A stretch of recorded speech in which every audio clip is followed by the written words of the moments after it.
3000 அடி உயரத்தில் இப்படி ஒரு அழகான ஸ்விம்மிங் பூலை பார்த்துருக்கீங்களா? இந்த இடம் பார்க்குறதுக்கு எவ்வளோ அழகாக இருக்குது பாருங்கள். இது வந்து ஒரு இயற்கையாக அமைஞ்ச ஒரு சுனை. இந்த சுனையில் தண்ணியை தேக்கி வைக்கிறதுக்காக சைடில் கட்டியிருக்காங்க. இப்போ நம்ம எங்கே இருக்கோங்க அப்படின்னு பார்த்தீங்கன்னா, விழுப்புரம் மாவட்டம் செஞ்சியில் தேவதானப்பேட்டை வனதுர்க்கி அம்மன் கோயிலில் இருக்கும். இந்த கோயில் உயரம் பார்த்தீங்கன்னா 3000 அடி இருக்கும். 7 மலையில் கொண்ட இந்த மலை பயணத்தில் இப்போ நம்ம வந்து 6வது மலையில் இருக்கும். இந்த 6வது மலையில் தங்கறதுக்கெலாம் வந்து கட்டடம் இருக்கும். அதே போல் இங்கே கூத்துலாம் நடக்கும்.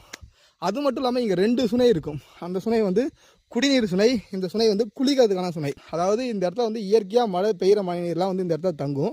அங்கே சைடில் கட்டி இந்த தண்ணியை தேக்கியிருக்காங்க. நாங்கள் கோயிலுக்கு வரும்போதெல்லாம் வந்து இங்கே குளிச்சுட்டு தான் இந்த கம்பி பாதை வழியாக ஏறி கோயிலுக்கு போவோம். இந்த சுனையில் குளிக்கிறதுக்கு அவ்வளோ அழகாக இருக்குங்க. நிறைய இடங்களில் வந்து ஸ்விம்மிங் பூல்லாம் கட்டி வச்சுருப்பாங்க மலை மேலே உயரத்தில். ஆனால் இது ஒரு இயற்கையாக அமைஞ்ச ஒரு ஸ்விம்மிங் பூலு. இப்போ பாருங்கள், ஏழுமலை குளிச்சுட்ருக்கான்.